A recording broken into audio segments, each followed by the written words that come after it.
can be seen that it has two threats to global security. We have seen, for example, in the Middle East, the influence of U.S. in the Middle East has, you can argue that these wars that have been fought in this region are due to oil. And the other one is climate change. And these are, of course, on a regional level and on a global level, threats to human security.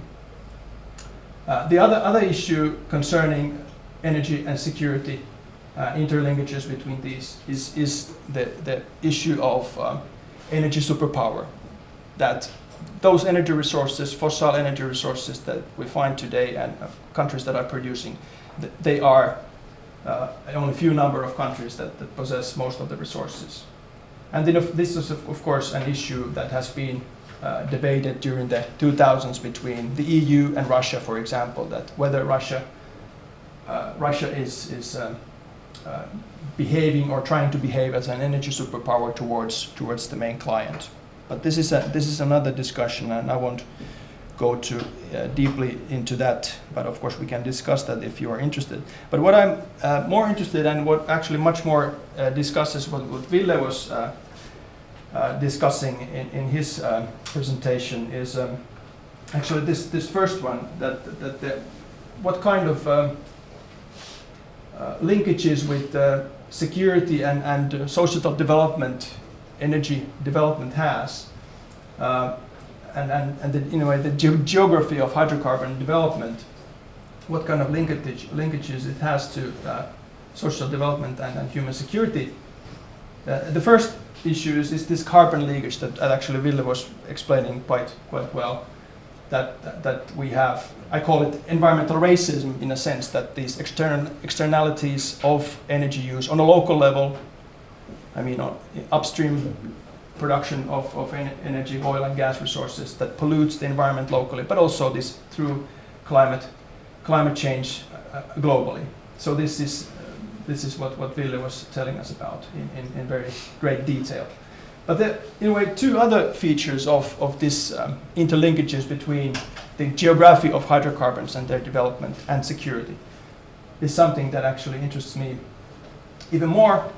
And the first thing is, and it's linked to the future development of the Arctic energy resources, is that it has been argued in political ecology and in critical geography that the colossal structure of oil industry, for example, pushes us to this kind of leapfrog development to those major deposits, for example, that we find in the Arctic Ocean beneath the seabed, and not to develop those smaller deposits that actually, if you look at the geology of hydrocarbons, they are much more abundant and could be in a way, from the viewpoint of, for example, saving pristine environment for the future, would be viable to exploit first and develop.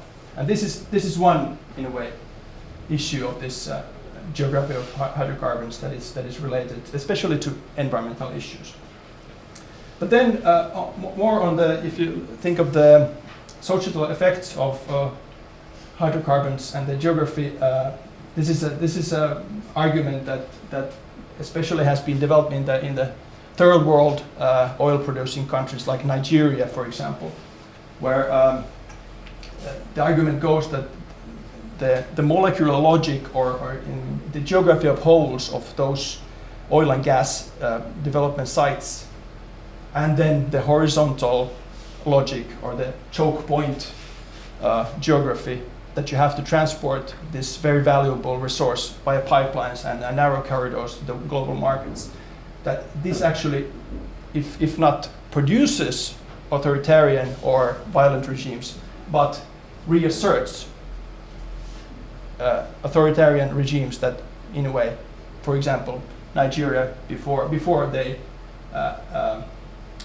found out that they have plenty of oil resources there. And this, in a way, according to this theory or this logic, leads to militarization, leads to logic of violence. And the idea is that the power, and the reason why it leads to this logic, is that the power in this kind of society, comes from controlling these points, these molecular places in the territory of a country, and these corridors via these oil and gas resources are transported.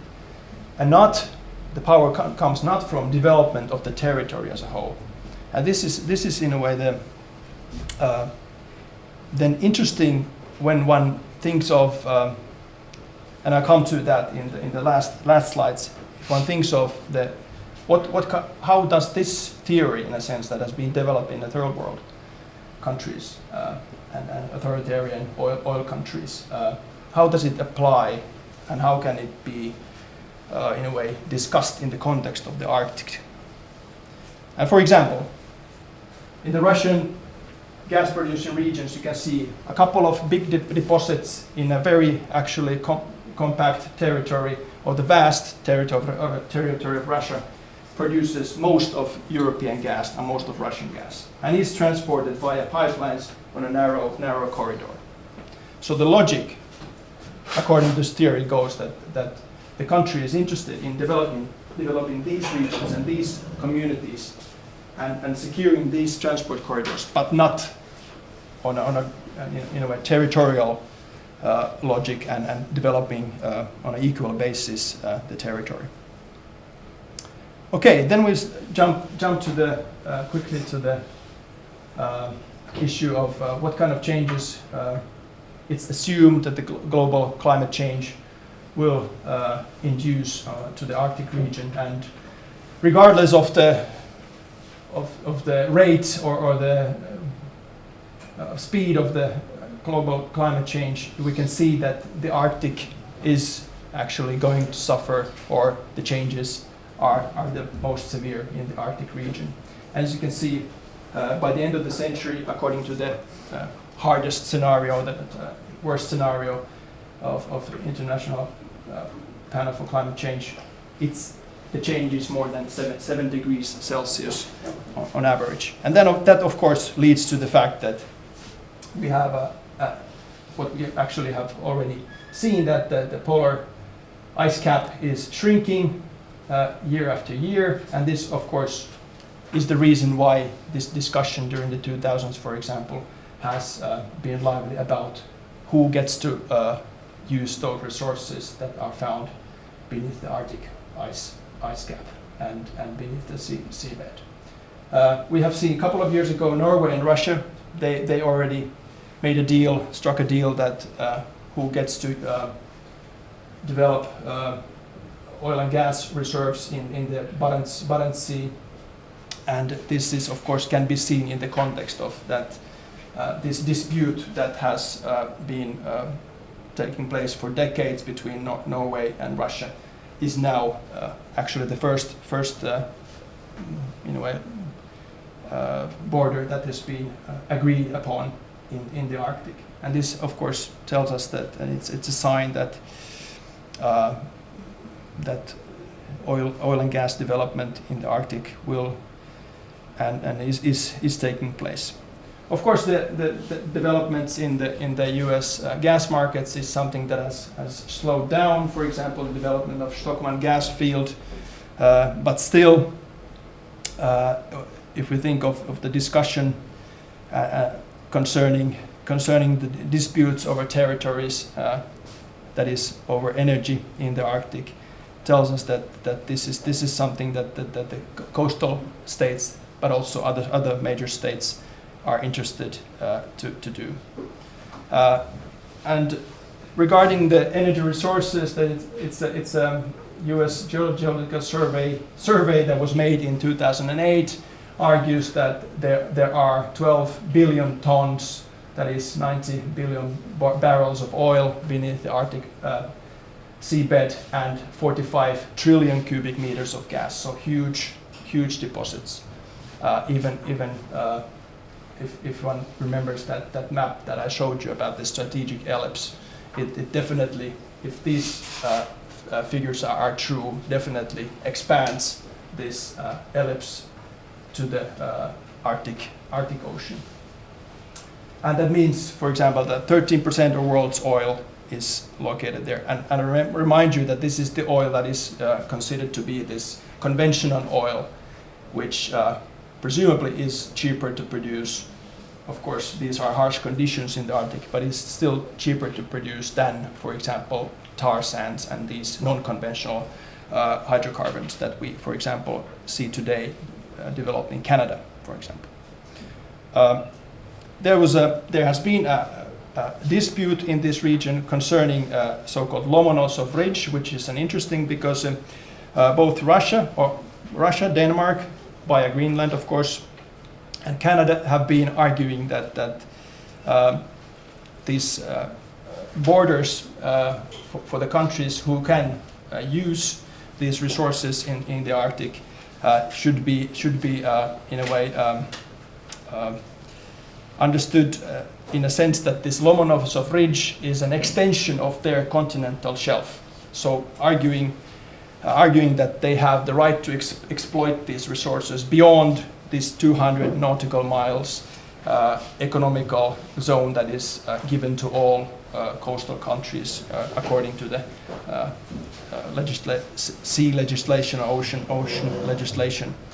And this, of course, the dispute has entered a phase where these countries are trying to find scientific proofs or claims that this Lomonosov Ridge is a continuous, in a way, geophysical formation or geological formation of their own continental shelf.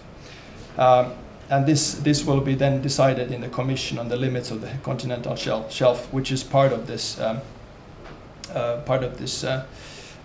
United Nations Convention on the Law of the Sea. But in a sense, this law is unequivocal in a sense that no other countries except these coastal states, Canada, US, Norway, and Greenland, Denmark, Russia are the ones who can develop these resources. And if you look at the maps, it's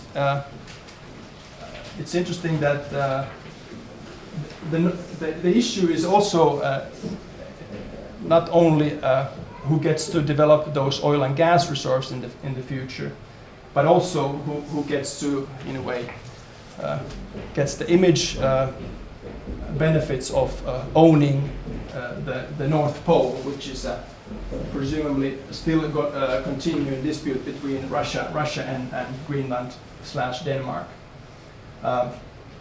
And here you can see the divisions that this is what Russia claims. These are the boundaries of this.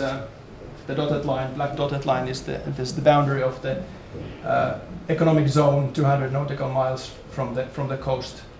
And as you can see, it's not so huge territory after all that is being disputed. And especially when you look at the here's the Lomonosov Ridge that is the dispute is all about between Russia and Denmark mainly. As you can see that at least so far we know that most of the energy resources, they are located in the Russian continental shelf, if you think of the Arctic region in general, and also in the Canadian